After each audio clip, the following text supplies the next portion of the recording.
When choosing an advisor, you need to find someone you're comfortable having a long-term working relationship with.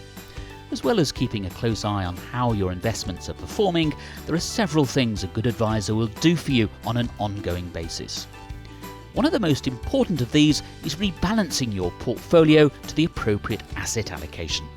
Because different assets perform differently, the initial weighting will drift over time. As equities outperform bonds over the long term, a portfolio will generally become more risky. To control risk, perhaps once or twice a year, your advisor will restore the original balance of your portfolio. He or she will also have to ensure that you aren't paying more in tax than you need to by carefully allocating assets between taxable and tax-advantaged accounts. Once you retire, your advisor will show you how to spend your money in a tax-efficient way. And remember, life rarely turns out exactly as expected. Your circumstances and goals may well change over time. And if they do, you'll be grateful to have a trusted advisor to adjust your plan accordingly.